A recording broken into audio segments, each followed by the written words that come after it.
Now let's start with the next part of the red blood cell chapter, and that is hemolytic anemias.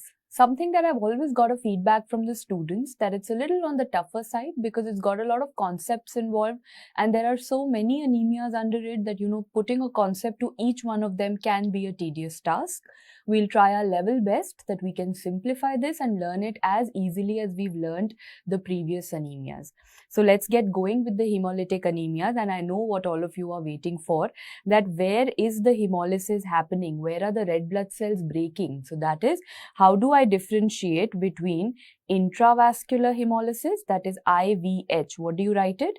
It is intravascular hemolysis, versus we have EVH, and that is going to be extravascular hemolysis. So if you put a little bit of, not even any concept, just a little bit of common sense into it, you're going to easily understand that intravascular hemolysis or IVH will occur in the blood vessel. This will be inside the blood vessel where the breakage is going to happen, right? So there will always be a blood vessel involved. Whereas extravascular hemolysis will be outside the blood vessel. So where is the blood breaking over here? In organs like the spleen and the liver. So that is why, in which situation, put your common sense again, in which situation will you see splenomegaly, where the spleen is working more? Over there you will see splenomegaly, not in the other places. And till now it's all about common sense. Now let's go into a little bit of the concept. So when I'm talking about intravascular hemolysis, and I am saying that the blood is breaking inside the blood vessel. So first and foremost, if I say that this is a blood vessel that we have made over here, and I am saying that the blood has broken. So for example, if this is your red blood cell and this has broken, so what is going to come out of it? Hemoglobin is going to come out of it. So now do you remember one? I don't know if you guys still remember that sentence, but I told you something right in the first chapter of pathology, that no one in the body is allowed to go on a solo trip. No one is allowed solo trips, whether it is iron, whether it is copper, whether it is any vitamin B12, everything requiring a travel buddy. No one is going to be allowed a solo trip. So same way, if hemoglobin has come out, hemoglobin will never be allowed to roam around alone. Why? Because they'll start damaging. If they go solo on a trip, they'll start damaging the structures in my body. So our body has created a kind of a backup mechanism that hemoglobin will then go and combine with its travel buddy, and that is haptoglobin. So think logically, till now haptoglobin was like full on vela in life. Haptoglobin was like sitting and doing nothing, but now suddenly it's got like a partner. It's got a partner, that is hemoglobin. So what do you think is going to happen to the serum haptoglobin levels in intravascular hemolysis? The serum haptoglobin levels are going to decrease. So I'm telling you the findings of IVH, the serum haptoglobin levels will decrease. What next is going to happen? After some time, you will say, how much will haptoglobin roam around? After some time, he says, I'm exhausted, I'm saturated, I can't go on any more trips. Then it tells hemoglobin that please, you find some other friend to go on a trip for. So basically, when haptoglobin is completely utilized, then hemoglobin is going to combine with something known as hemopexin. So then you will realize that gradually the hemopexin levels will also start falling in the blood. Okay, but this hemoglobin is still wanting to go on more trips. First, haptoglobin says, I am saturated, now I don't want to go on any more trips. Then hemopexin says, I am saturated, now I also don't want to go on any more trips.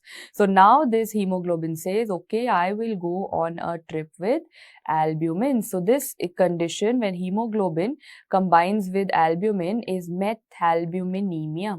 Methalbuminemia basically says that hemoglobin is now with albumin. Fine. When there is so much of hemoglobin, where is all this process happening? Intravascular. Always remember, this entire process is happening in a blood vessel. It's happening in a blood vessel. So don't you think all of this hemoglobin will also get filtered by the kidney, and therefore the patient is gonna land up with hemoglobin urea also? Yes. And what are the kidneys? Are kidneys only for excreting? No, kidneys also absorb some things. So once it is excreted, that is okay, but kidneys are also going to absorb something, and that absorption is known as what? So that will be absorbed as hemosiderin. The kidney will say that, okay, I am going to absorb something also, that is known as hemosiderin, and when hemosiderin will be released into the urine later on, it will result in hemosideриnuria. So now if someone asks you, what are all the features of intravascular hemolysis? I think it's obvious. You've known that a lot of hemoglobin has come out. That hemoglobin goes with travel buddy number one, that is haptoglobin. So haptoglobin levels decrease, then hemopexin levels decrease, then it combines combines with albumin resulting in methalbuminemia. Then it goes out via the kidney resulting in hemoglobinuria and hemosideриnuria. These are all the features of intravascular hemolysis. Now you will come down to all the features that are to do with EVH, that is extravascular hemolysis. Again, I told you which is the extravascular organ that we are going to consider over here. Primarily the spleen, but sometimes if the load is too much, then even liver. And that is the reason that these patients are going to land up with spleen enlargement. There is splenomegaly that happens. So think logically. The RBCs are breaking down extravascular outside the blood vessel. The RBCs are breaking down. So don't you think the heme pathway will start and this will result in that same bilirubin, or before bilirubin? If I ask you now, you guys have read biochemistry and Kamna. So heme doesn't directly convert to bilirubin. Heme first converts to what? Heme first converts to biliverdin.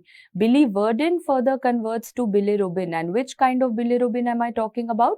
Is this conjugated or unconjugated? I'm going faster on this because you have studied this in biochemistry. So this is unconjugated bilirubin that is going to happen, yes, and then ultimately all of this is gonna come out in the form of urobilinogen, stercobilinogen, wo sara pathway hoga.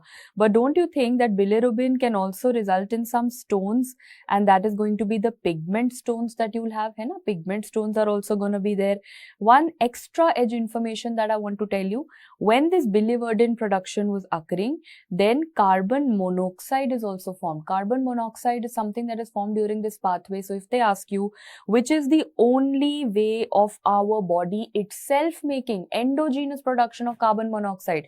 Usually you study carbon monoxide because of some of the other exogenous or some outside agent resulting in it. Now I'm talking about how endogenous production of carbon monoxide can occur, and that is in this bilirubin production. So endogenous carbon monoxide production is what you are going to know. I hope that's okay. So repeating once again, when I say extravascular, someone outside the vessel is doing the work. So spleen is doing the work.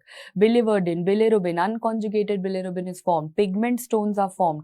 Endogenous carbon monoxide production occurs. All of these are features of EVH. I hope everyone's okay and you understood the difference between intravascular hemolysis versus extravascular hemolysis. Now if you ask me the causes, so before that I'm going to tell you one classification, and then I'll come back to this, which of them is intra and which of them is extra. Okay, so what is the classification that you have to know for hemolytic anemias?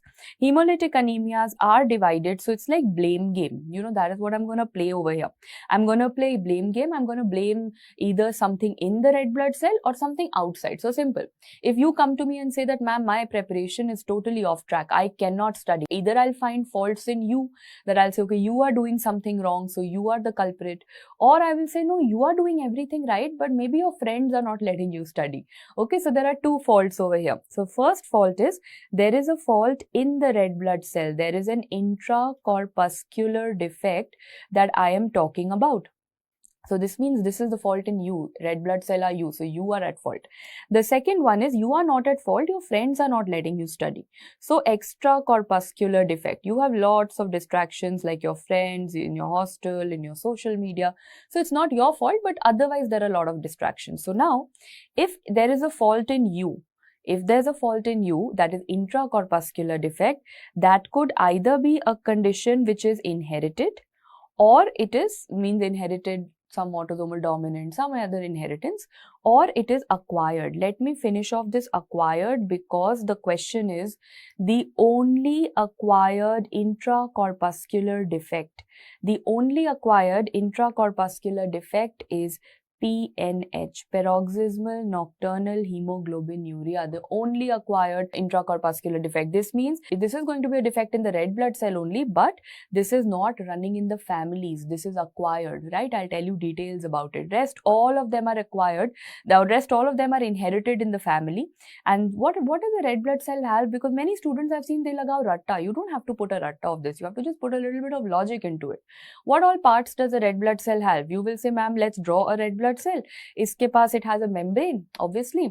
Inside it has some enzymes. So dekho, number one, it has a membrane. Inside it has some enzymes like G6PD, hexokinase, pyruvate kinase, all those enzymes, biochemistry wala enzymes are there. And it has hemoglobin. These are the three things that a red blood cell has. Number one, it has membrane. Number two, it has enzymes. Number three, it has hemoglobin. So these are the three defects. Either the family is having a problem in the membranes, or the family is having a problem in the enzymes, or the family is having a problem in the hemoglobin. So exactly where I'm going to start my story from. The first one is going to be known as membrane defect. The first one is membrane defect. I will be talking about hereditary spherocytosis, hereditary elliptocytosis. Then I'll be talking about a couple of other membrane related changes that can happen. The second thing that can be different is going to be the enzyme defect. So which enzyme is most commonly studied? It is a G6PD deficiency. Other than that, we also have pyruvate kinase deficiency, hexokinase deficiency, which we don't study in detail. G6PD is what we'll be studying in detail. What is the third defect? Hemoglobin defect. Hemoglobin defect is rather said to be hemoglobinopathies. Okay, that's the name that we use. It is known as hemoglobinopathies, and these are going to include the very famous sickle cell anemia and thalassemia. There will be a few others also, like we will have miscellaneous ones like hemoglobin C disease, hemoglobin D Punjab disease. We will talk 2 lines quickly, chota parts about it eventually. But yeah, at least I've got my outline ready that what all can I get as a problem from the family. Either there can be a problem in the membrane like hereditary spherocytosis, or a problem in the enzyme that is G6PD, or a problem in the hemoglobin disorders, and that is sickle cell and thalassemia. Okay? Now this was all a problem in the red blood cell. You were at fault that you are not studying. Now you say that, ma'am, I am wanting to study, but someone from outside is not letting me study. Imagine the red blood cells are totally fine. Red blood cells are totally fine. Someone from outside has come and attacked it. Can I call it a case of autoimmune hemolytic anemia? Antibodies have come over here. So one scenario is antibody has come and has killed it. So RBC was innocent. Someone else has come and attacked it. So that is one. The second is a condition known as microangiopathic hemolytic anemia. If you have studied the platelet chapter, you would be knowing that microangiopathic hemolytic anemia is going to have conditions like HUS, TTP, DIC. These are the conditions in which what? Clots are formed. So imagine, red blood cell is nice, happy, innocent. But if I put a big rock in front of it, these nice, happy, innocent red blood cells will go collide with the rock and break off. Collide, break off. So what is this rock? This rock is thrombus. If a clot is formed, if there is a big clot that is present, these red blood cells will go, they will collide and break off. Go, collide and break off. That is what is going to happen. So that is not, again, RBC ka fault nahi hai, but there's a big roadblock in front. It has gone and collided and broken off. So microangiopathic hemolytic anemia. Next we have, you must have heard about this in cases of malaria also. Malaria also causes hemolysis. Na? You've heard black water fever. Black water fever in malaria you study na in microbiology. So that also causes breakage of red blood cells. Red blood cells are not at fault. This has happened because of malaria.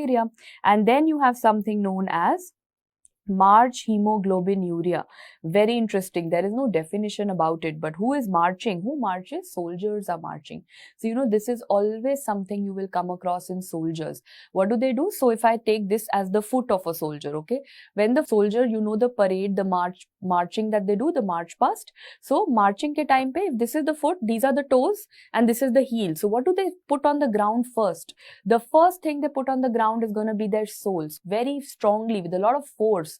They put their foot on the ground. So there are very tiny capillaries on the heel part of it. The heel part has very chota capillaries. They'll break. Basically pressure. If I suddenly put my foot down like this, the chota capillaries will break, and that is going to result in hemoglobinuria. So again, is it a fault of the red blood cells? No. The soldier is doing a march past. He's put his heel on the ground with so much of pressure that the cells have broken off. That is what is known as March hemoglobinuria. So finally you have done the classification classification which everyone finds very difficult. I don't find it very difficult. I'd say either it is a fault in the cells तो तीन ही fault है. Either it is a membrane problem or an enzyme problem or a hemoglobin problem. The only acquired which is not in the family is going to be PNH, or it's a problem outside the cell. Someone else is killing it. Either antibodies are killing it, or a clot is killing it, or malaria is killing it, or march past is killing it. Someone outside source is killing it. And that wraps up your hemolytic anemia classification. But now in this, you need to tell me which of them are going to be intravascular and which of them are going to be extravascular. So please remember most of the inherited disorders that you studied. So the membrane defects that you studied, hereditary spherocytosis and all, ठीक है.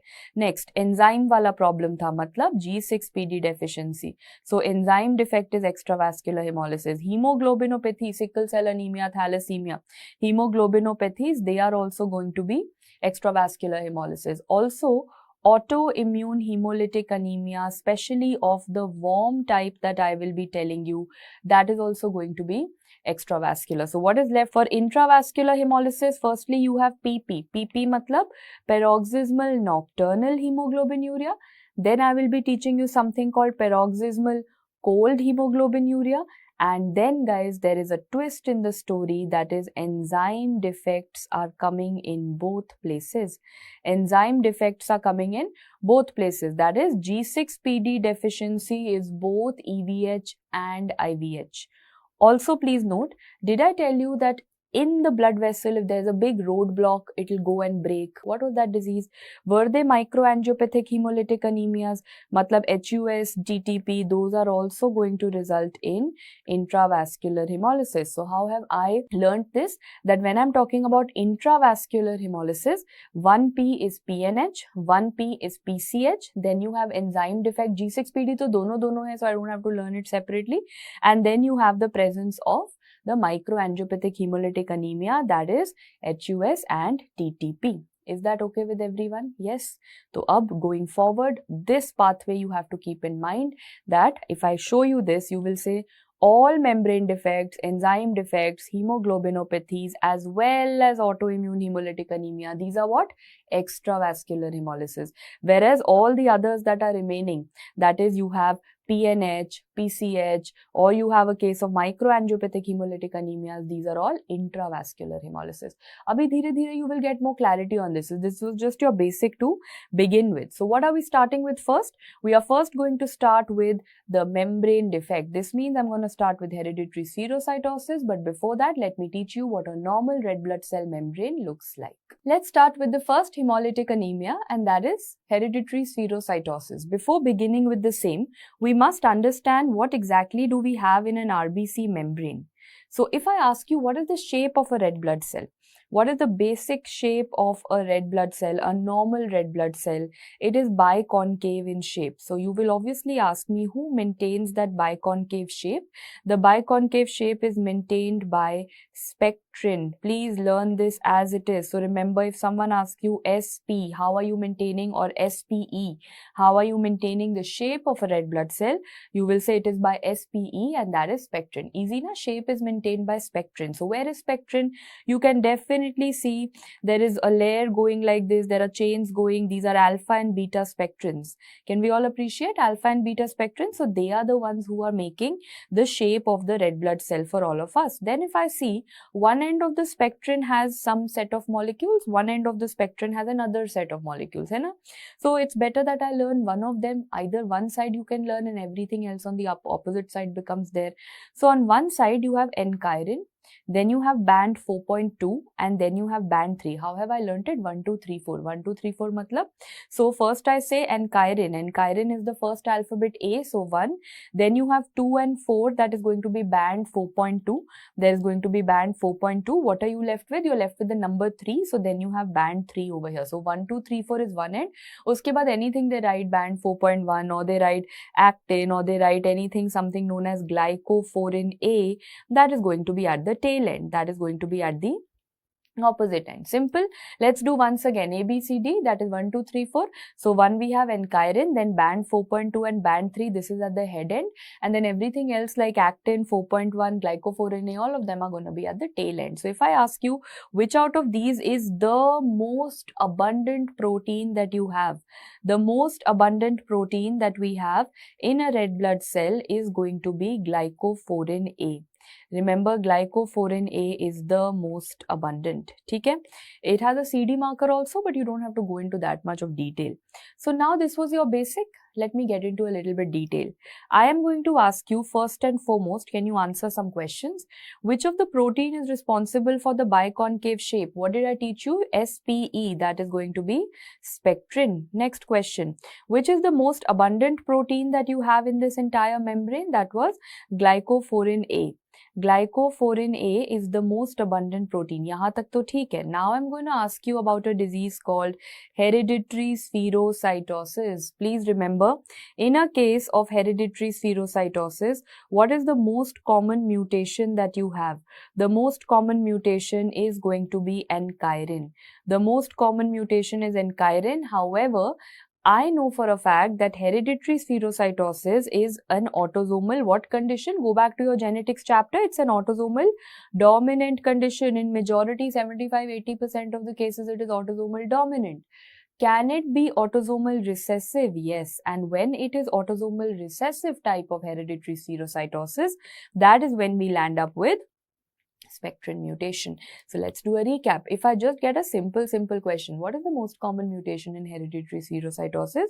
You will say it's a problem in enchirin. But they twist the question and say, what is going to be a mutation in autosomal recessive type of hereditary spherocytosis? Then your answer will change to spectrin. But if they ask you which is the protein, so ultimately anything could be mutated, not just enchirin. Even band 4.2, even band 3, other proteins can also be mutated. But which is the protein that is never ever mutated in hereditary spherocytosis?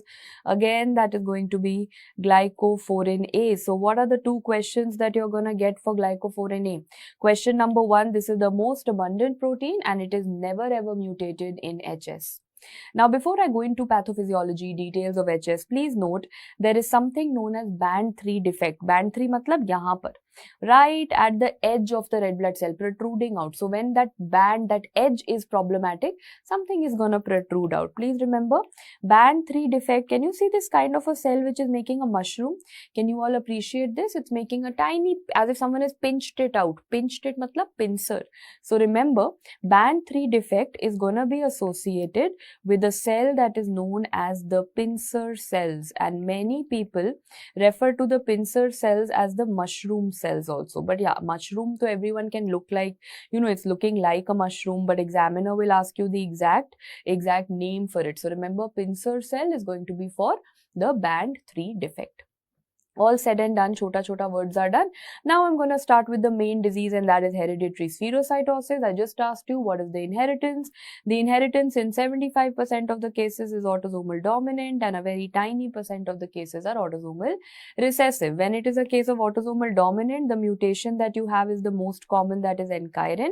When it is associated with autosomal recessive, it's a spectrin mutation. So which of them is more severe for the patient prognostically?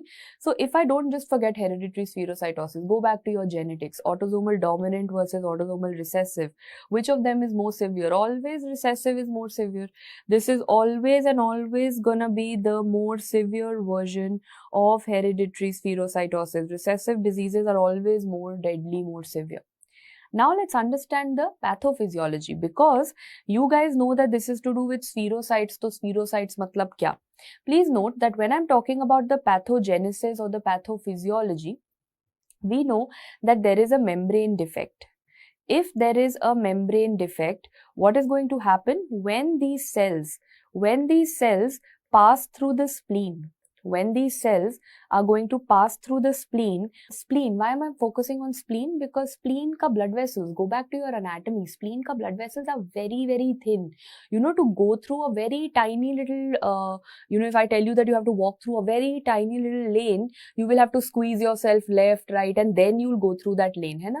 So going through tiny, tiny blood vessels, the red blood cell has to mold, it has to change its shape and all, and that it cannot do. Right now, because it has a membrane defect, it says, I am not going to be flexible.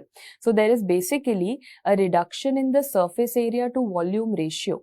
There is a reduction in the surface area to volume ratio that happens, and that results in the formation of something known as spherocytes. That results in the formation of spherocytes. So repeating, there is a reduction in the surface area to volume ratio resulting in the formation of spherocytes. Do you want to see how spherocytes look like? That's in front of you. You can see they are exactly round, spherical. So that word is only telling me that they are exactly round, they are spherical, they are spherocytes. But the problem is that not only their surface area was decreasing, this means I like to call them, only we call them like this, no book mentions, but I like to call them microspherocytes, because my purpose of calling them microspherocytes is that they are smaller than the red blood cells. They are smaller than the usual red blood cells. Okay? So one is microspherocyte. So what do you think? You know now what is the parameter that measures the size?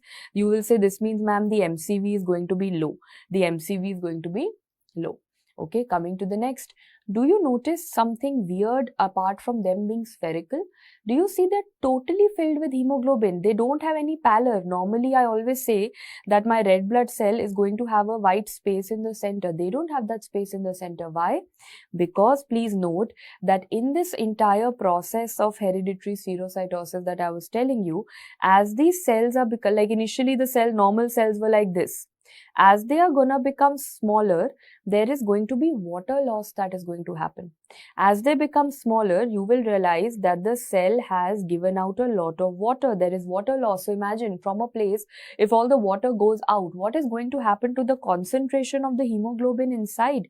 The hemoglobin concentration is going to be more. So I will not see any pallor. See, it's still an anemia. Dekho, yahan par don't get confused. Anemia to hai, hemoglobin is still low. It is a case of anemia, hemoglobin is low. I'm just saying relatively, the hemoglobin concentration seems to be elevated. Why so? Because basically the water has lost. That doesn't mean the hemoglobin has become more. Because water got lost, it looks as if the concentration is more. So coming back, please remember, there is not going to be any central pallor. There is no pallor. This means MCHC, mean corpuscular hemoglobin concentration, is going to be elevated. I'm gradually telling you the parameters also. I hope everyone's clear with this. Now, apart from that, their lifespan is also going to diminish to 10 to 20 days. Come on, we all know this question, so I'm not going to teach you. You know it since your school days. What is the normal lifespan of a red blood cell? 120 days, na? So, agar normal ka lifespan is going to be 120 days, you can see how significantly low it has become. Now, they're going to only survive for 10 to 20 days. And who is going to kill them? Obviously, it's the removal by the spleen. It's going to be removal by the spleen that is going to occur. So now tell me, if these are being removed by the spleen, is it an example of intravascular hemolysis or extravascular hemolysis? Spleen, of course, extravascular hemolysis is going to occur. So now my next question, before I go into all the clinical features and all of that, is one thing you've analyzed is that the cells are going to be smaller, microspherocytes. They are not going to have a pallor, so their MCHC is more. The spleen is going to remove them. Now tell me one thing, if I remove the spleen, if I remove the cells, the spleen is like acting like this gunda over here. Spleen is acting like a bond over here. He's removing all the red blood cells. So is your bone marrow just going to keep quiet and just let someone else dominate? Nahi na. Don't you think that your bone marrow will increase the reticulocyte count? Don't you think your bone marrow will start doing a little more work and compensation hoga? So there is going to be an increase in reticulocyte count. So tell me one more logic behind this now. If I say that spherocyte ka size kya tha? This is a normal cell. This fist of mine is a normal cell. So spherocyte is chota. Spherocyte will say, ma'am, it's very chota. It's microspherocyte. But what is a reticulocyte? Go back to your first part of this chapter. Reticulocyte is very, very big. So you will say, ma'am, eventually I realize in this case, I am going to to see a mixture. If I take a person's blood sample, I will see some cells which are going to be very, very small, that is the microspherocytes, and I will see some cells which are going to be significantly bigger, and those bigger cells are referred to as the reticulocytes. So are you going to notice a variation in the size? Is there going to be a variation in the size of the red blood cells? Yes. And what is that parameter known as? That is referred to as RDW. RDW tells you the variation. So now I've told you the variation. Chota spherocytes are also there, and bone marrow is making big reticulocytes. So small big variation. This means the RDW is elevated. So now, before I go on to the clinical features, I think if I ask you about the parameters right now, only you guys know na, MCV will be less, MCHC will be more, the lifespan is also reduced. It is a case of extravascular hemolysis, and the RDW is going to be elevated. Before we move on, there's one very common confusion and a favorite exam question that I want to tell you. As soon as people see this picture in the exam, they say, oh, this is a case of hereditary spherocytosis. You do not have to work that way. Whenever you see the presence of spherocytes, please listen to me carefully. The most common cause of spherocyte is not hereditary spherocytosis. Hereditary spherocytosis comes much later. The most common cause is autoimmune hemolytic anemia that I will be teaching you in a while. Autoimmune hemolytic anemia is the most common cause. Other than that, you have some genetic causes like G6PD deficiency and hereditary spherocytosis. These are the three main causes. So in the exam, okay, they say, for example, there's a pregnant female. Okay, pregnant female hai, she's showing you lots of spherocytes. Everyone starts thinking hereditary spherocytosis. No. If they say there's a pregnant female and only thing that they've mentioned is spherocytes, what should ideally be the first situation coming in your mind? Autoimmune hemolytic anemia. So what are the next level questions that they're going to put up? A pregnant female with spherocytes. What is the next level of investigation that you will do? What is your next line of investigation? Would you want to test for hereditary spherocytosis? No. I would want to test for autoimmune hemolytic anemia. So what is it that you're going to do? You will be doing the Coombs test. The next line of investigation will be the Coombs test. And if they say no, the Coombs test is coming out to be negative, Coombs test nahi hai, then you'll say, okay, now I can test for next line of investigation is hereditary spherocytosis of a G6PD deficiency. You've got the concept? Yes. So the most common cause, as soon as you see this picture, the most common cause is what? It is a case of autoimmune hemolytic anemia. Let's now come back to the fact that I was studying hereditary spherocytosis over here and what are going to be the clinical features. So actually, this comes to us as a classical triad. Now think a little logically. Anemia hai extravascular hemolysis. So of course, there is going to be pallor. Pallor because there's a case of anemia. If all the red blood cells are breaking, bilirubin badhega. Bilirubin basically means the patient is going to have jaundice. And who is breaking all of this? The spleen is breaking all of this. So of course, these patients are also going to have splenomegaly. Apart from that, just think of extravascular hemolysis. Are these people also going to have bile pigment gallstones? Yes, they will also have bile pigment gallstones undoubtedly. So repeating once again, this patient is going to have a triad of pallor, of jaundice and of splenomegaly. So everyone's understood na, extravascular hemolysis tha, RBCs will break, to pallor hoga. If RBCs will make, bilirubin will form. And who is breaking the RBCs in EVH? It is the spleen. So this is the triad. But now tell me, this is the usual day of hereditary spherocytosis patient. Can crisis also occur? Yes. So next question that they will ask you is what are the crises in HS? And there are two crises that you have to know. One crisis, everything suddenly stops being produced. Bone marrow says, I cannot take this any longer, I give up. That is known as aplastic crisis. So, under which situation will the bone marrow say, I give up? Whenever there is going to be an infection with parvovirus B19, their favorite most virus in DNA virus family. As you will go to microbiology lectures, you shall see. So, repeating, parvovirus B19 is what the bone marrow says, shut off, I'm not gonna work. The other crisis is everything breaks off. Hemolytic crisis, the RBC says now everything is gonna break off, and this is due to Epstein-Barr virus. So repeating once again, aplastic crisis mein, hands up, the bone marrow says I give up. That is parvovirus, whereas in hemolytic crisis, that is due to infection with Epstein-Barr virus. So these are the two crises that you had to know. So your clinical features are done. Can we move on to the investigation? I think you can answer all of this. You know it. Tell me, what will happen to the hemoglobin? You will say, of course, ma'am, anemia hai. The hemoglobin is going to decrease. What a simple question. What is going to happen to the MCV? That is the size. What did I tell you? The spherocytes are bigger or smaller? They are chota, microspherocytes. So the MCV will be low. MCH is variable. Normal भी होता है, decrease भी होता है, increase भी होता है. So I don't focus on MCH. In fact, you can actually skip out the MCH out of this entire story only. Let's not get into it. But yeah, MCHC, mean corpuscular hemoglobin concentration. Did I tell you there was a water loss and the concentration has gone up? Everyone remembers? Very good. What do you think has happened to the reticulocyte count? Is your bone marrow making new cells? Yes, the reticulocyte count has increased. So imagine reticulocyte count has increased, matlab reticulocyte were the big cells and spherocytes were the small cells. So what is gonna happen to the RDW? The RDW is going to be elevated. There is a variation in size of the red blood cells that is noted. Everyone already knows these parameters. This was a quick revision. Hai na? This is done. Now let's go a little further. What are you going to do in terms of the screening test? I assume that everyone is very fond of this test. That is the Pink's osmotic fragility testing. For hereditary spherocytosis, we have the Pink's osmotic fragility testing. So what is it? I'll have to show you a graph, and whatever graph I'll show you right now, the same graph will be useful for you in another disease, that is thalassemia.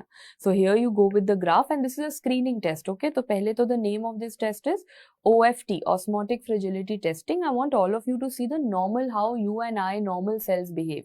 So what have I got over here? This axis of mine is showing me different concentrations of NaCl. 0.2, 0.3, 0.4, these are different concentrations of NaCl. And this y-axis of mine is showing me how many RBCs have undergone lysis. How many RBCs have undergone lysis? That is 20% have broken, 60% have broken, or all of them have broken. So how many percentage of red blood cells have broken? That is what this axis tells me. So if I see, just look at, I am currently focusing on a normal person. So normal person, if you notice, at what situation of concentration of NaCl has its RBC lysis just started? So please remember, in a normal person, RBC lysis is going to begin at what concentration? It is going to begin at 0.5%. Matlab right now, you will see as the concentration is changing from 0.5 to 0.3, you will see that your red blood cells are 10%, 20%, 40%, 80%, 100% breaking. So it is going to be completely lysed by 0.3% NaCl. So simple, in a normal person, 0.5% NaCl per hour RBCs will start breaking and it will be completed by 0.3% NaCl. However, in a case of hereditary spherocytosis, firstly remember, there is a high osmotic fragility. Red blood cells in hereditary spherocytosis have a, when I say high osmotic fragility, pehle to ratta ho gaya. The ratta tells me that okay, H for hereditary spherocytosis, H is going to be high osmotic fragility. Now comes the concept. What do I mean by high osmotic fragility? High osmotic fragility, fragile. What is fragile? Fragile means weak. So they are higher weak. They are more weak. They are very weak cells. That is why you realize that the graph has shifted to what? There is a shift to right that you see in the graph. There is a shift to right, means they will start breaking at 0.7% NaCl only. They will start breaking at 0.7% NaCl, and you can see somewhere by 0.5 and 0.4, the red wala graph dekho, the lysis is completed. So remember, they are higher osmotic fragility, they are higher fragile, they are weaker cells. Whereas if you will see gradually, in a while I will be teaching you thalassemia. In cases of thalassemia, as all of you can notice, there is going to be a shift to left.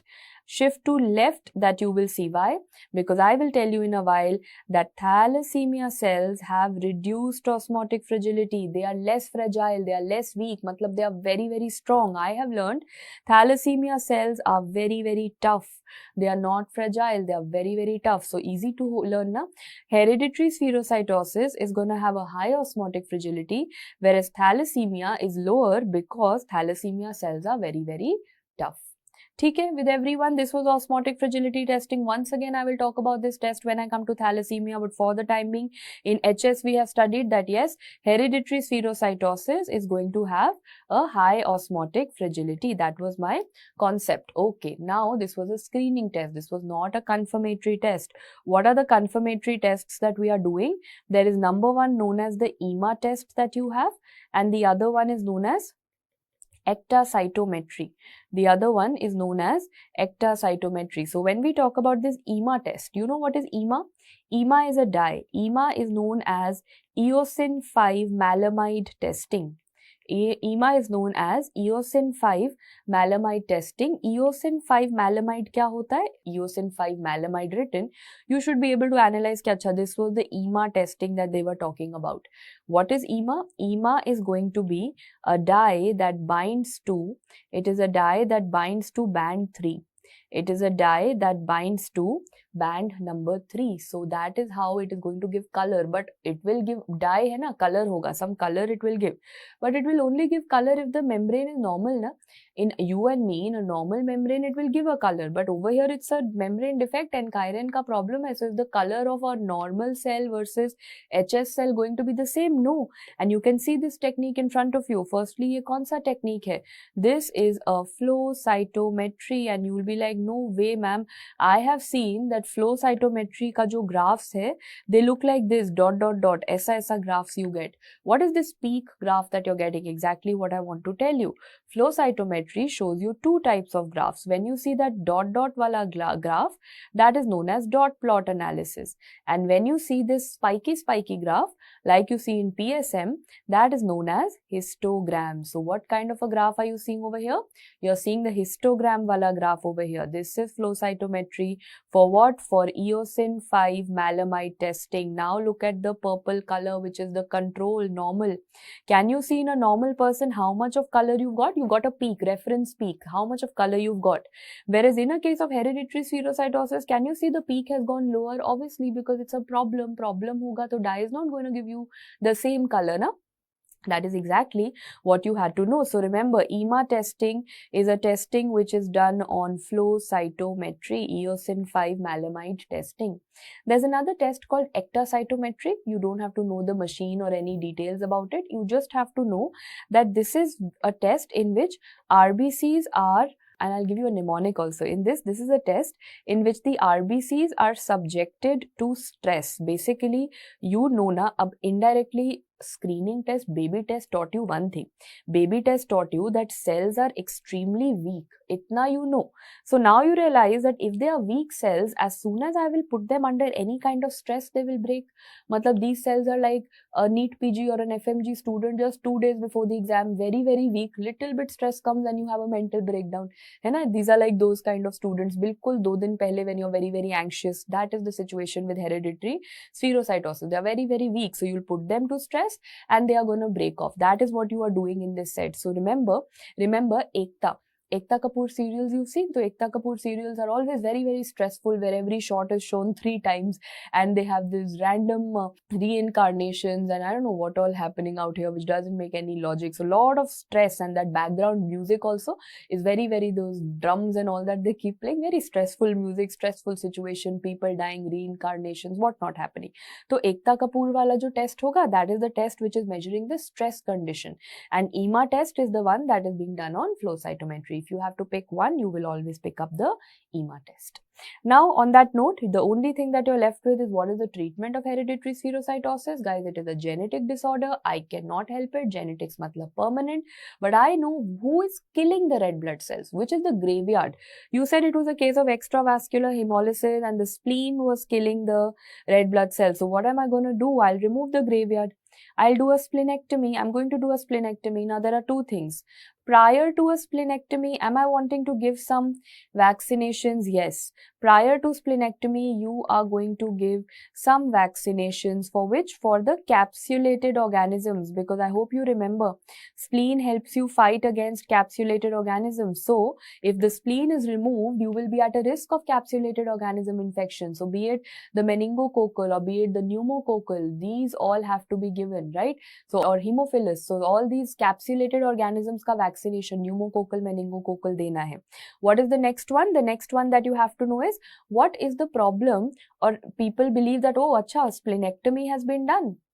Now life is sorted. Now all these cells are going to go back to normal. No, the spherocytes are still going to be seen. So post splenectomy, will you still see spherocytes? Yes, spherocytes are still going to be seen because genetic defect clear nahi hua hai. The formation of spherocytes is still going to happen. The only thing is no one is going to kill those spherocytes. The graveyard is going, doesn't mean the genetic defect has gone off.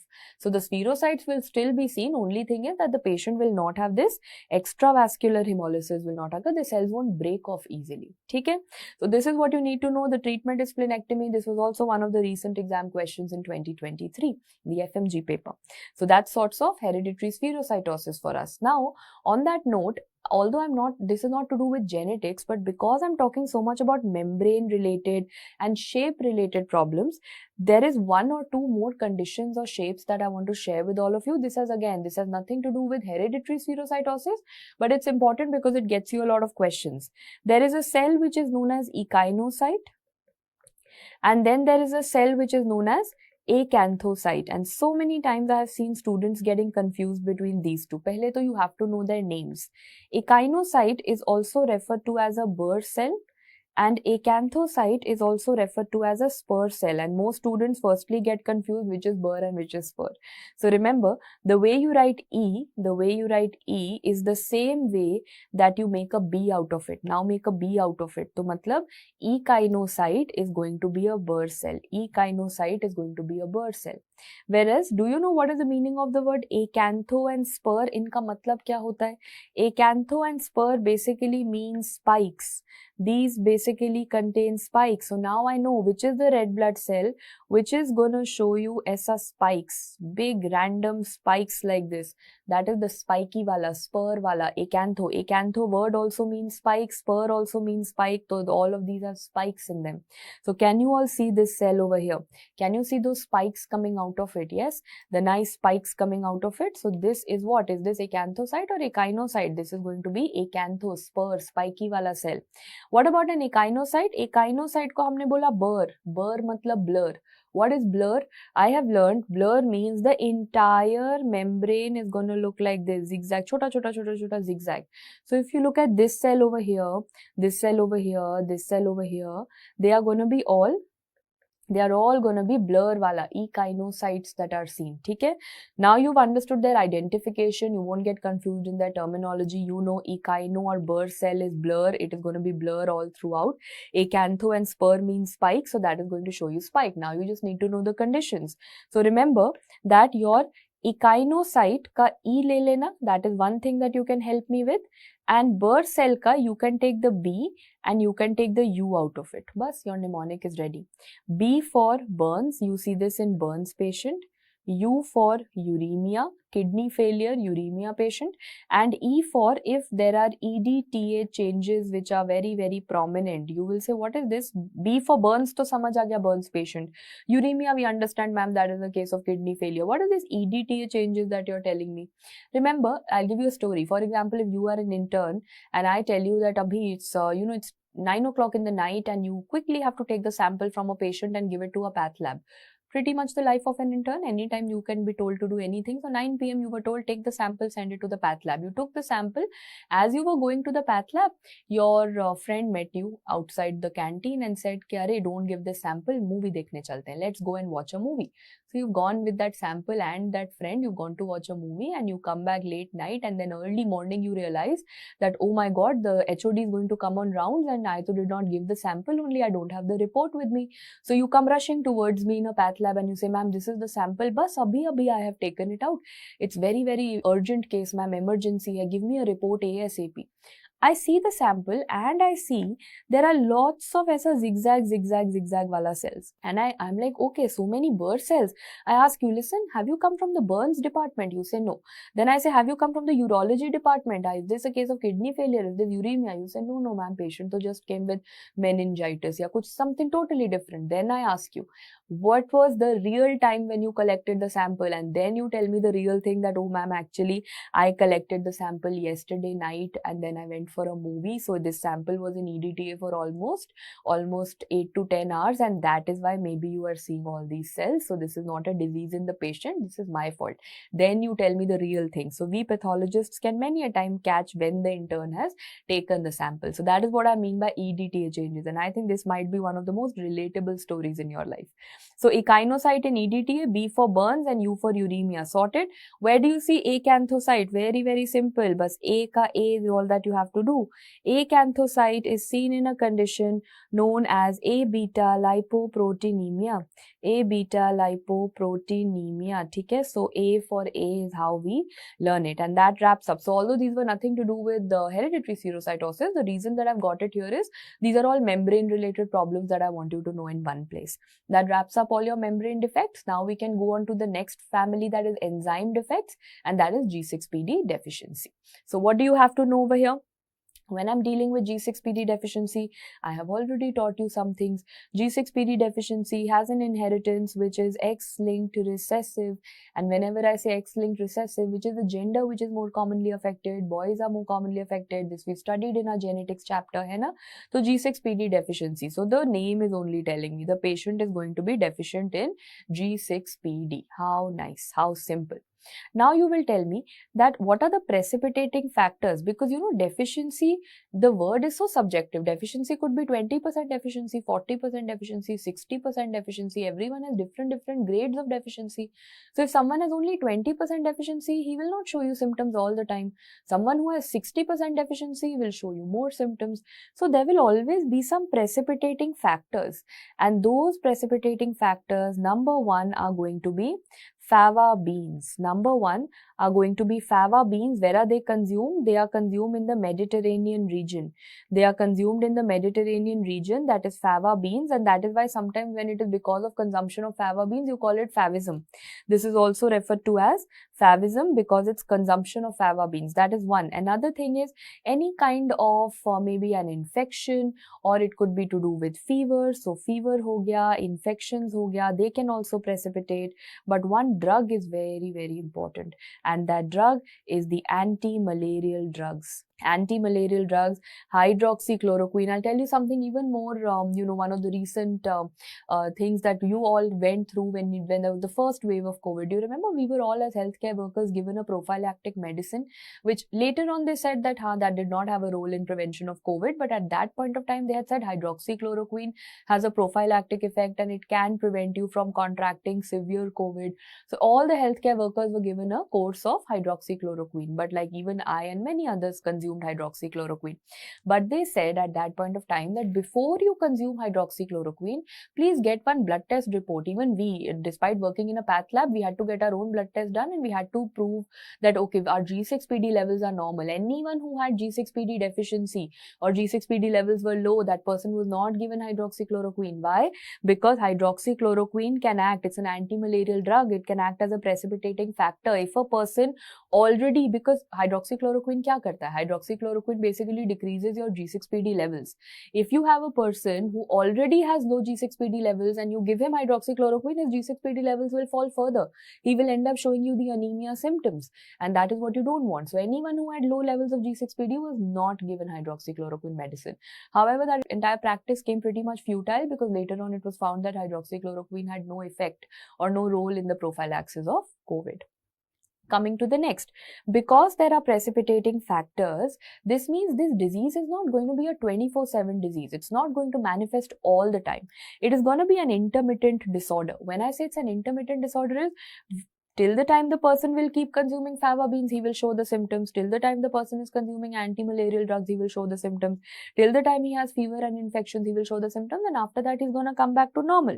So tell me one thing, if intermittent disorder hai, and what kind of hemolysis it is, I will be coming to in a while. I have told you earlier, it is extravascular and intravascular hemolysis. So imagine if it is an intermittent disorder, means I am saying it is extravascular, primarily extravascular hemolysis, and it is a little bit of intravascular hemolysis also. So tell me one thing, who is doing the extravascular hemolysis? Always the spleen, na? But imagine, a spleen is doing freelance work. This is like freelance work. It's not a proper 24/7 job. It is like, okay, till the time you were consuming anti-malarial drugs 10 days ke liye, ya fir fava beans 20 days ke liye, the spleen was working. After that, shooty. After that, spleen is not working. Then again, freelance job for few more days, 20 days it is working. So will this ever, if you keep working for only 10 days in your life, will you ever grow? You will not grow. You have to work consistently, continuously. So spleen is only working for 10 days, 20 days and then chilling in life. Are you going to see symptoms like splenomegaly, gallstones? No, these things take time. So I say that features of chronicity are not going to be there. Features of chronicity are not seen. That means the patient is not going to have a splenomegaly. That is one thing. The patient is not going to have any kind of bile stones or bile pigment stones that are seen. So gallstones are also not noted. So these chronicity features are not seen. So this is very important, that despite being an extravascular hemolysis, it does not show you the features of chronicity. Why? Because this is not a 24/7 disorder.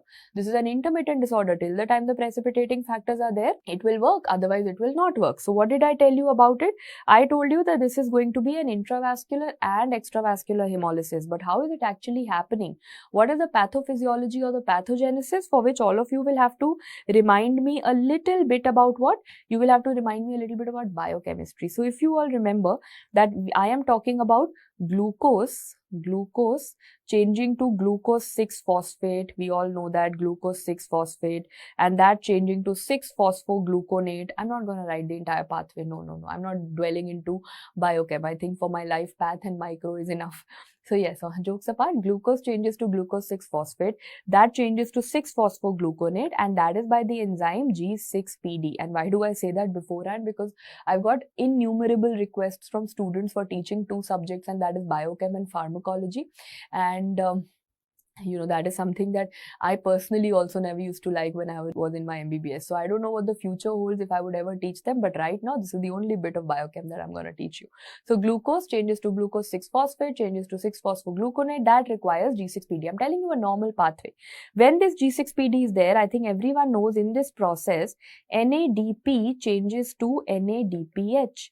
NADP changes to NADPH. That is what happens. And remember, abhi I'm telling you one word, bas rat lo. Abhi ke liye learn it.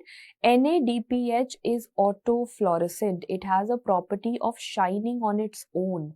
It's like self-praise, self-shine. Just learn that word for the timing. I'll tell you the application. NADPH is autofluorescent. So please remember, when this NADPH will go back, in that process, I think everyone knows that there is conversion of the glutathione pathway that is occurring. Do you all remember? There is conversion of glutathione pathway by an enzyme known as glutathione reductase, by an enzyme called the glutathione reductase. You don't have to per se know it in too much of detail, but I'm just making you revise a little bit of biochem. Now, when this is going to go back, I think in that process, everyone knows that what is going to break? One of your glutathione, matlab jab wo वापस जाएगा, glutathione peroxidase, that is one of the main enzymes that breaks H2O2 into water. So what did you realize? You realized that if G6PD was working fine, NADPH production was occurring fine, glutathione pathway was also working fine, and H2O2 was being broken down. H2O2 is such a deadly free radical. I have broken it down. I am so happy. So this tells me that G6PD is a protector. G6PD protects me from all the free radicals indirectly, starting or ending dekho. So if the G6PD levels are good, H2O2 will be broken down. I will be protected. Now look at the problem happened here. If I say there is a G6PD deficiency, you will say, ma'am, this NADPH will not form. This entire glutathione pathway shall not occur. And that means H2O2 levels will keep on rising. And that is exactly what results in something known as oxidative stress. That is going to result in oxidative stress. Very, very, very important thing that you have to know. And now what is the oxidative stress that it is going to cause? So ultimately I realize that when there is a G6PD deficiency, patient lands up with oxidative stress, and that oxidative stress is going to be because of H2O2 and free radicals. So what is the oxidative stress? What do you think it will do to the hemoglobin? Of course, you will say that, ma'am, when it goes, if this is my red blood cell, it has nice hemoglobin, suddenly the hemoglobin will get denatured. There is going to be denaturation of hemoglobin. There is going to be denaturation of hemoglobin that you see, and there will be bodies like this formed. What are those denatured bodies known as? These are also known as Heinz bodies. These are referred to as Heinz. These are referred to as Heinz bodies. So first and foremost, you will see that here you will have a red blood cell with a blue color dot. That is a Heinz body. So now Heinz body is what? If I ask you what is the composition, you will say Heinz body, ma'am, is nothing but kharab wala hemoglobin, spoiled hemoglobin, denatured hemoglobin. So go back to your school. Not college, because in college though you always liked keeping bad company, but go back to your school. Do you remember when we were in our second, third class, our teachers and our parents used to teach us that is a naughty kid, don't stay with that kid, otherwise you will get spoiled, remember? But then in college we never listened to it. The most spoiled kid of the class was our friend, right? But things change, and it should also. But in school we were like that, acha, that student is very naughty and is spoiled and I'm not going to talk to him. That is what this hemoglobin is doing over here. As soon as the hemoglobin says that, oh, there is one naughty hemoglobin, there is one spoiled kid, there is one Heinz body over here, rest of the hemoglobin says we are going to move away. So what am I saying? I'm saying as soon as this Heinz body is formed over here, the rest of the hemoglobin says I am going to create a difference. I am going to all get clustered over here. So I realize that this is how the cells start looking. This is how the cells start looking. So this is going to be your normal hemoglobin, and this is going to be the denatured hemoglobin, and that is the Heinz body. So everyone remembers that story. So if that is a spoiled kid, or everyone's told that don't stay with him. There's another problem. These Heinz bodies don't pick up the stain. What was the stain? These Heinz bodies are not stained with Romanovsky stains. That is a very famous question. It is not stained with Romanovsky family of stains. That means that although right now I am drawing it very nicely, but agar ye Romanovsky family hota, then this entire thing would have not come up only. That area would not have been visible. So imagine, see, everything would be visible, but this Heinz body wala area will not come. What has it started looking like? It has started looking like the bite cell. It has started looking like the bite cell. That is point number one.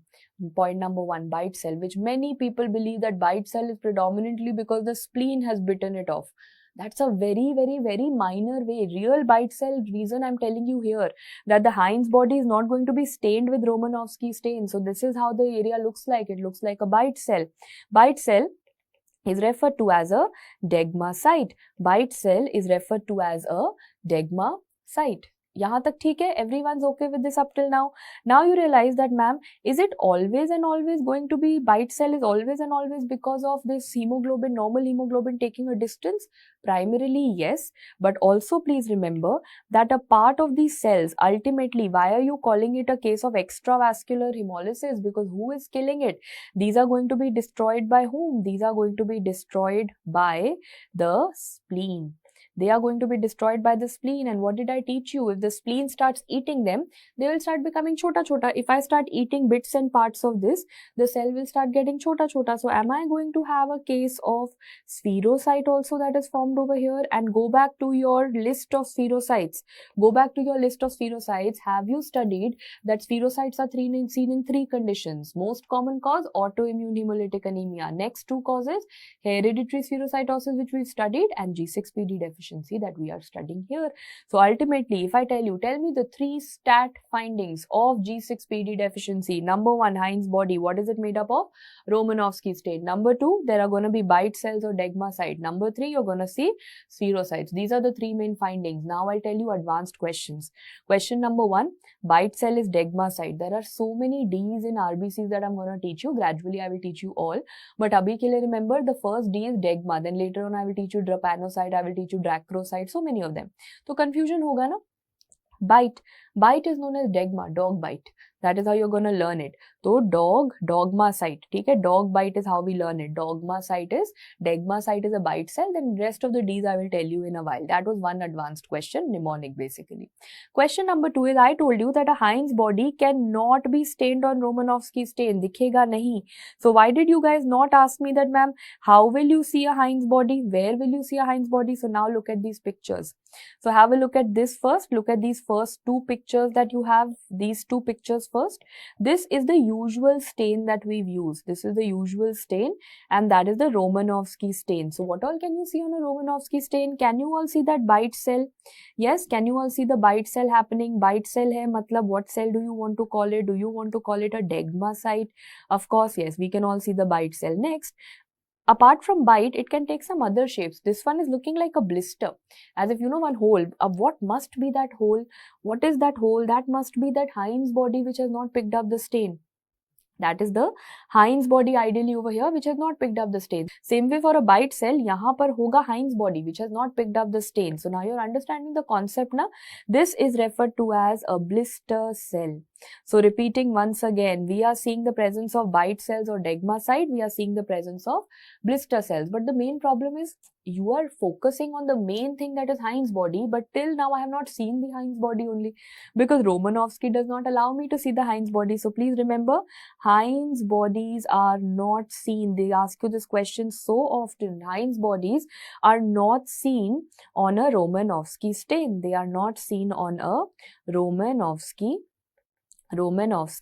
stain. So coming to how would you see them? Remember, these are hind's bodies. These are the hind's bodies, and I have seen them on stain known as crystal violet. These are seen on crystal violet staining. Very, very, very important question.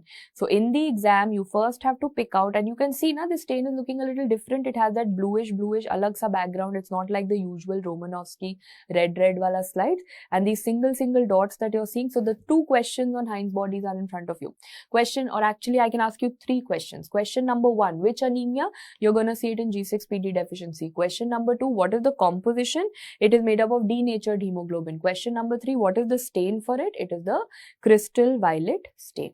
Everyone's okay with this phenomena? Everyone's understood the peripheral smear findings and all of it. Now can we move forward? That I have already told you, okay, you're doing the diagnosis.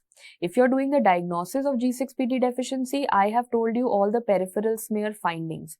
You say that, ma'am, I saw the peripheral smear. I was seeing the presence of bite cells and blister cells and hind's body and crystal violet pe bhi dekh liya, sab kuch tha. After that, what will you have to go and find out from the patient? You will have to find out the precipitation factors, which I've already told you. Anti-malarial drugs hoga like hydroxychloroquine, primaquine, fava beans in Mediterranean region. Some infections could be like hepatitis, typhoid, kuch infection hua hai. So some recent precipitating factor has come out. Is that what you will find? After that you will ask me, theek hai, wo bhi pata kar liya, now what do I have to know? You will ask him for his clinical features. Do we already know clinically this is an intermittent disorder? So anemia and jaundice to theek hai, hoga, but because it is intermittent, will you see any splenomegaly or gallstones? So dekho, whatever I told you in the pathophysiology is the patient. Number 1, you will see all these peripheral smear findings. Next, you will go and ask the patient, what are your precipitating factors? Is it some drug or some fava beans or some infection? Next, you will ask the patient that, okay, intermittent hai. Intermittent matlab chronicity will not be seen. There is no splenomegaly, there is no gallstones noted. So finally, you will say that, theek, everything I feel it is G6PD, but ab I have to do the testing. Documentation, na, paperwork is very important. Remember, as a doctor, you cannot say ke lag raha hai to hoga. No. You have to have that paper in hand where it says G6PD is deficient. That is your medical legal thing. So what are the tests that you're going to do? Of course, there's going to be a screening test and a confirmatory test. Under screening test, which no one does nowadays, only MCQ skill important hai, there is something known as a methemoglobin reduction test. There is a methemoglobin reduction test, and the other one is referred to as the fluorescent spot test. Both of them I will tell you in one word, very important.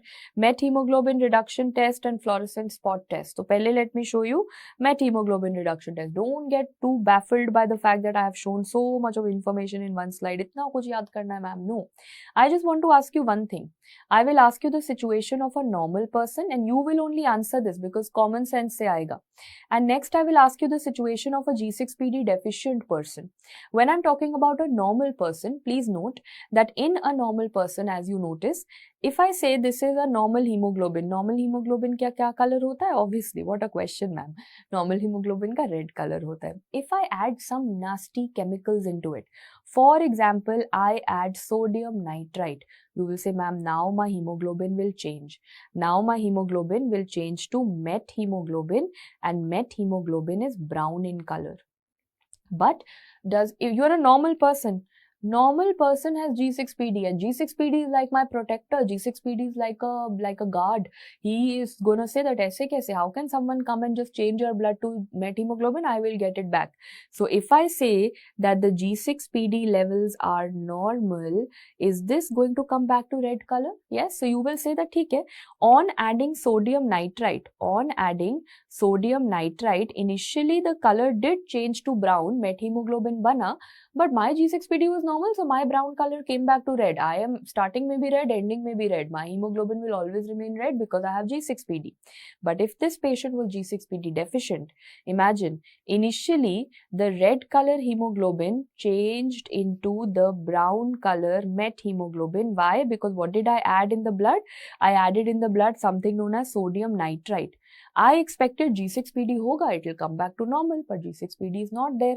So can I say this brown methemoglobin is then going to persist in this person's blood? So now think from the lab point of view. If they say starting May and ending May, you don't have to go into these details now, simple. Starting may be and ending of the test, the red color of the cells remained. Everything was red. You will be like, sab kuch normal hai.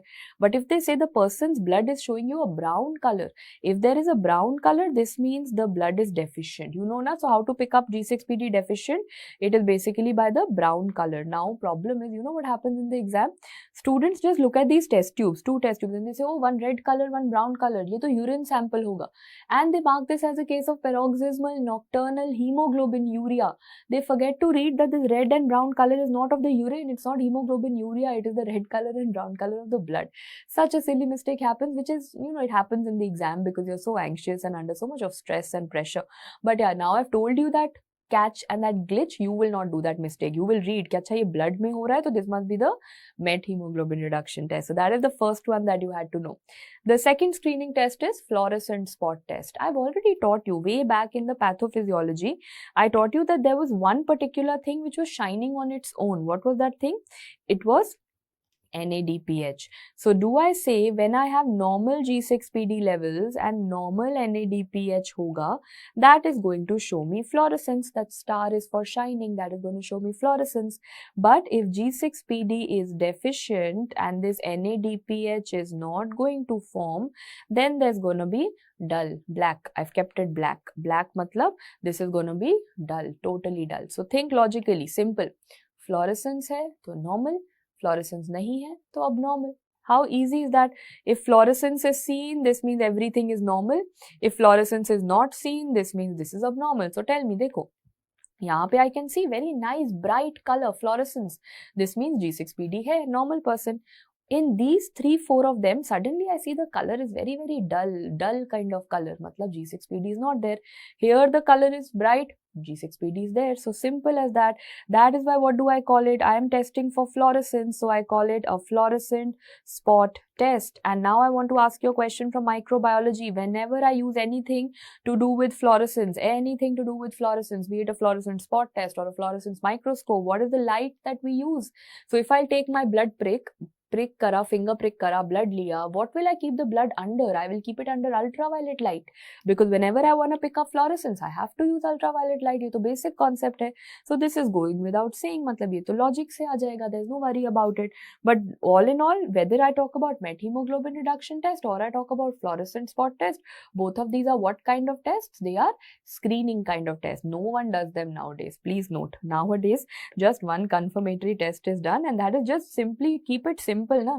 Do a G6PD assay levels, find out the levels, normal hai ya kam hai. How easy is that? The story was so simple, and how we were beating around the bush. So remember, confirmatory test is going to be what? It is going to be G6PD assay, and that definitely wraps up your discussion of G6PD deficiency. I hope everyone's clear. The enzyme defects are done. We are now going to move on to the next anemia. Having discussed all the membrane and the enzyme defects, now let's go on to the acquired. And do you remember I told you the only acquired intracorpuscular defect? The only acquired intracorpuscular defect was PNH. So what do we mean by intracorpuscular? Intra means inside, corpuscular means red blood cell. So all the other red blood cell disorders were hereditary. Either they were autosomal dominant, autosomal recessive, XLR, but this is the only one which is going to be acquired. So now what do we understand by paroxysmal nocturnal hemoglobinuria? Nocturnal means during the night, hemoglobin in the urine. So during the night, there is going to be hemoglobin in the urine. So why is that happening? What is it? Firstly, why is there hemoglobin in the urine? And secondly, why only during the night time are they mentioning this? So let's understand the pathophysiology. For that, I will first have to tell you, like for example, if this is a cell, and we know that every cell on the X chromosome has a gene called the PIGA gene. I'm just telling you the normal as of now, okay? If you'll know the normal, you will know the disease in just a second. What is the gene? There's normal gene which is known as PIGA gene, which is present on the X chromosome. What does the PIGA gene do? The PIGA gene is responsible for making these anchors. There are certain anchors that are there, and those anchors are known as the GPI anchors. So that is what it does normally. What is the work of an anchor? In the body or outside the body? Anchor of a ship. What is anchor? For holding on to something. So you know what these anchors do? They hold on to three to four very important molecules. One of them is known as CD55. CD55 or also known as DAF. DAF stands for decay accelerating factor. DAF stands for decay accelerating factor, and the other one is going to be CD59. So 55 and 59. 59 is known as MERL. MERL is going to be membrane inhibitor of reactive lysis. I know they are a little tougher names, but please note that once you just go through them, you should be able to realize that in the exam, if just in case they've written membrane inhibitor of reactive lysis, you should be able to gather that this was MERL, this was CD59. And if they've written decay accelerating factor, I know it is DAF, and that is going to be CD55, that is DAF, right? So what is PIGA gene doing? PIGA gene is making an anchor. That anchor is holding on to number 1 CD55 next to CD59. It also holds on to something known as C8 binding protein. It also holds on to something called C8 binding protein, and it also holds on the inner aspect. That'll make another GPI anchor. On the inner aspect, it also holds on to a very important enzyme called leukocyte alkaline phosphatase.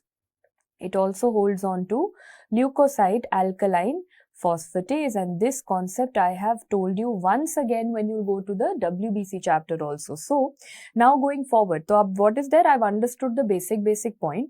Out of this, I'm not interested in these two. I'm only interested in CD markers. I'm interested in CD55 and CD59 because I want all of you to tell me what is the normal function of CD55 and CD59. They are controllers of the complement. They control the complement system for us. They control the complement system for us. Means you always need someone to stop the complement system. Otherwise, the complement system is like, uncontrollable. It will go on and on and on. It will break everything in your body. So you need to stop. You need someone to stop it. They control your complement system. So please note, I'm still not coming to the disease. I'm only talking about the normal because this is about knowing the normal. Disease, so you will know within a second. If I say during the night time, we all know that the respiratory rate takes a slight dip. Of course, and because there's a slight relaxation and a respiratory dip that happens, there is a slight reduction in pH that happens. As soon as a slight reduction in pH that happens, you know what your body will do? This can activate the complement system. This can activate the complement system, and if complement system gets activated, every cell of your body will be broken down. Does that happen when you sleep at night? Every night, does your body just break off? No, na. Why? Because who is going to control? This is controlled by CD55 and CD59. So now I'm going to tell you the disease. What is paroxysmal nocturnal hemoglobinuria? बस अब सब कुछ absent. PIGA gene defect. As a result, the GPI anchors are not formed. As a result, CD55, CD59, C8 binding protein, leukocyte alkaline phosphatase is defective. If CD55 and CD59 are not there, no one will control the complement system. This means in a case of paroxysmal nocturnal hemoglobinuria, when CD55 and CD59 are not present, there is uncontrolled complement system. There is uncontrolled complement system, and that is why your red blood cells break. That is why all these red blood cells are going to undergo lysis. This is a case of RBC lysis. Where is it occurring? It is happening in the blood vessels only. So it's a kind of intravascular hemolysis, and all of this is going to come out into the urine. So the patient is going to land up with hemoglobinuria. I hope you've understood. I told you, na, you give me 5 minutes for the normal and then the disease is going to take 1 minute or 1 second. Bilkul wahi hai. So you know the normal, that at night time when the respiratory rate decreases and the body's pH also decreases, this can activate the complement system, but in me it doesn't happen because I have CD55 and 59. But people who don't have CD55 and 59, their complement system will keep on getting activated, their red blood cells will keep on breaking and hemoglobin will come in the urine. So now you understand nocturnal hemoglobinuria. Why during the night time? Because this entire pathway of acidosis is happening during the night time, na? So now if I ask you, in a case of PNH, what is going to be the gene defect? It is PIGA gene. What is defective? GPI anchors are defective, as a result of which these proteins are not there. So now they will ask you, what is the lab score in PNH? When anchors are not there, lap is also not going to be held on to. So the lap score is of course going to be decreased. These are all the questions that you get in a case of PNH, which I shall be repeating for all of you. Let's start once again. So what is the genetic defect? There is a PIGA gene defect that you see in a case of PNH, which basically means that the GPI anchors are not going to be there, which also means that CD55 and CD59 are not there, which means that the C8 binding protein is also not there, and which means that the lab score is going to be decreased. Ho gaya yaad? Okay. Now, was this a hereditary defect or is it an acquired defect? This is the only acquired defect, means it's not coming from your mom and your dad, it's not inherited, it is acquired. So, when something is acquired, is it going to affect all the cells? Are like all the cells going to have 55, 59 absence? No. Because it is an acquired defect, you get a dual population of cells. Some cells will be affected and some will not be affected. That means that I will have a majority population which is CD55 and 59 negative. And then there will be a tiny little population which will still retain CD55 and CD59, because this is not something coming from the germ cells or coming from the mother and the father that it will affect all the cells. This is something that is happening after conception. It's an acquired defect, and that is why it results in a dual population. That is very important. So what exactly is going to happen in the patient? Please remember, paroxysmal nocturnal hemoglobinuria usually presents as a triad, and that triad is what? It's a case of hemolytic anemia.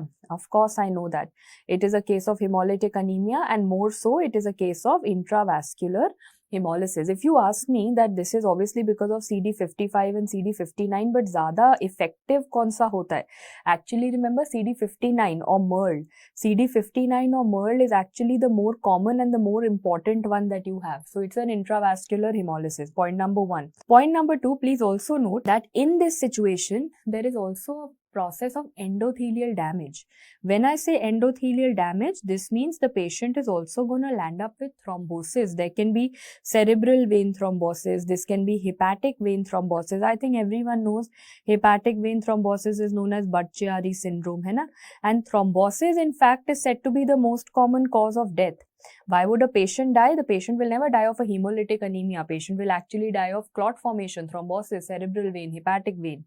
Apart from that, there sometimes can be giving up of the bone marrow, that is pancytopenia. So the bone marrow goes into a complete giveaway state. So repeating, what is going to be what is going to be the triad that you have. So first and foremost, you have hemolytic anemia, which is intravascular hemolysis. Then you have the thrombosis, especially hepatic vein thrombosis, and then you have a pancytopenia. Pancytopenia matlab aplastic anemia also, you can learn it na. So I have learned this as aplastic anemia, and I have learned the mnemonic of PNH as HAT. Why HAT? Because we have learned that H for hemolytic anemia, A for aplastic anemia, and T for thrombosis can happen. That is how I have learned PNH. हो गया, ये भी याद हो गया. Now going forward, you need to know what are the tests. Of course, there will be screening and there will be confirmatory tests. So screening test में पहले तो quickly learn the ratta wala part. There is a Ham's acidified serum test. No one does it nowadays, but अब just learn it. One is a Ham's acidified serum test. One is going to be the sucrose lysis test. Sucrose lysis test. Again, this is not done nowadays. So which screening test is eventually done, ma'am? If you ask me, that screening test is going to be the gel card analysis. And I'm going to show you what a gel card is. Have a look at this picture. This picture that you have in front of you is a gel card, and all of you can visualize that gel card mein there is obviously some gel and some tubes that are present. So I will divide it into two. These are actually two different patients. These are two different patients, two gel cards clubbed together. So what all can you see? Over here you've seen in Merle written matlab CD59, DAF matlab what? It must be CD55. Control you always keep as, you keep normal saline as control for every test to know the validity. यहाँ पर भी second patient में भी Merle मतलब CD59, यहाँ पर भी DAF means CD55, and then you have the control. So now the rule of the gel card is, whenever an antigen antibody reaction will occur, देखो अब now put logic into it. Antigen कैसा होगा? Antigen होगा छोटा सा. Antibody will be how? Antibody will be chota sa. So chota antigen, chota antibody, but when they'll come together, it's going to be a big complex. So for example, you have little knowledge, I have little knowledge, but if we sit down to give the paper together, we are going to crack it like really well. So together we are like a very good team. That is what happens. Antigen is small, antibody is small, but together they're a huge complex. So whenever I say that I have added 1 drop of patient's blood to each of these wells, if they will have CD55 and CD59, matlab normal log hai, big complex will form. If a big complex will form, it will get stuck on the top only. If 55 and 59 ka reaction is occurring, if they are there, then the big complex will stop on the above. And if it's not there, then the chota 55 and 59 will come all the way to the bottom. So basic concept is, in a gel card, if you see a line at the top, this means that parameter is positive. And if you see a line niche means bottom, है ना? If you see a line niche, that is at the bottom, that is going to be indicative of negative. And the concept is antigen antibody, that if a reaction has occurred, that big clump will be stuck at the top. If antigen antibody reaction has not occurred, then it's going to come at the bottom. But if you don't want to learn it, so simple. Top pe line aaya to matlab positive, niche aaya to negative. So tell me, are CD55 and CD59 positive over here? Yes. So is this a normal person only, na? Agar 55 and 59 positive hai, positive hai, so this means it's a normal person. Here the line is niche, this means this is a negative person. CD55 and CD59 is not there. So is this a case of PNH? Of course. So you will say, ma'am, what a nice test. Top is positive, niche is negative. Why are you calling this a screening test? This should be like my final test. It will be so cool, na, if this is the final test. No, it cannot. Because what if the person shows you 55, 59 positive and you're calling him normal? Can he still be a case of PNH? Socho, did I just tell you some concept that PNH tends to show you a dual population of cells? You will still have some cells which are positive. So even if a person is showing you 55, 59 positive, you might say he's normal, but does he still have a chance that he's a case of PNH? Yes. So this means that this ultimately lands up to be a screening test. Now I will have to go ahead and do some confirmatory tests. So the first confirmatory test that I have to know is going to be flow cytometry. One confirmatory test is flow cytometry, and the second confirmatory test is known as FLAIR. What is FLAIR? FLAIR is also FL for flow cytometric. So, but I'm using something extra, is it? And that is going to be aerolysin. And how do they work differently? Let me tell you. So look at this. Acha, forget everything abhi. Just tell me, I am saying CD55 and CD59 are not there, but are they CD55 and 59 have a problem? Or is it actually the GPI anchor that has a problem? So, if I ask you that who is the real problematic person here, is it the GPI anchor? Or is it the CD55 and CD59? So you will say, ma'am, the real problem is GPI anchor. Okay? So now, if you want, there are two ways. If you want to test CD55 and CD59, you are going to do flow cytometry. Flow cytometry is always for the CD markers. Na? So if you want to find out CD55 and CD59, you will do flow cytometry. But if you want to go to the root cause and you want to find out, no, who will target the GPI anchors, and that is going to be flares. So please remember, flow cytometry पे क्या मिलेगा? You will get a dual population. Most of the cells will be 55, 59 negative. Some of the cells will be 59, 55, 59 positive. So you are going to get a dual population. Basically, this is a test for CD markers. Whereas if they ask you which is a test which is done for the GPI anchors, and that is going to be the fluoroaerolysine. Aerolysine, AER wala dye, aerolysine. ठीक है? Everyone's understood it? That catches the root cause problem, the GPI anchor problem. The only thing that you're left with are complications and treatment. So what are the complications? One complication I've already told you. Remember, एक mnemonic tha hat, hemolytic anemia, I know. Thrombosis. I have already told you that this patient is going to land up with thrombosis. Also, I have told you that this patient can have aplastic anemia. Please remember, PNH is like, I say PNH is like bipolar. PNH na thoda bipolar hai. Means either it will completely stop talking or it will like talk too much. Okay, so either it's like completely on one end of the spectrum, means the bone marrow is not talking, matlab the bone marrow is not talking means the one end of the spectrum could be aplastic anemia. The bone marrow says, I am not going to make any cell whatsoever. The other end of this spectrum is that the bone marrow is talking too much, so much so that it's landed up in a leukemia. Patients can have AML. So please note, is PNH a pre-neoplastic condition? Yes, it is a pre-neoplastic condition because it is resulting in a leukemia called AML. So remember, PNH में एक तो हमें पता था, thrombosis, Budd-Chiari syndrome and all we have studied.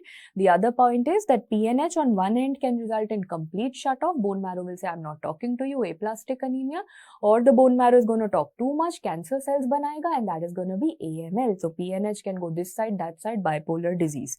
Treatment bacha. What is the treatment going to be? Of course, I know that the controllers have gone missing. CD55, CD59, they were the controllers. They were controlling my complement system. They have gone.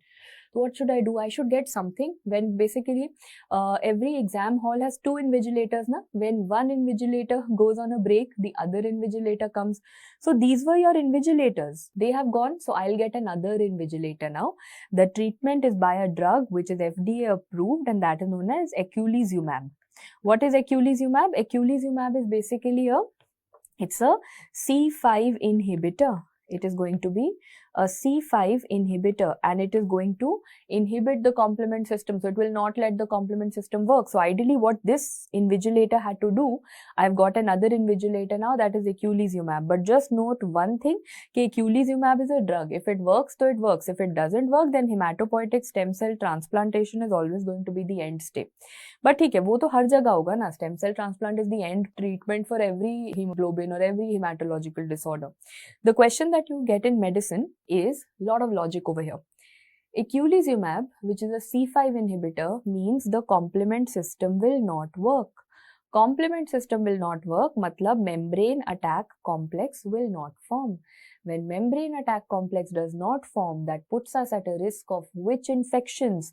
There is a risk of meningococcal infections. This means that before I start the patient on eculizumab, do I have to give meningococcal vaccine as prophylaxis? Yes, that is something that they have asked you, and they can ask you going forward considering the lengthy next pattern questions that they are putting up.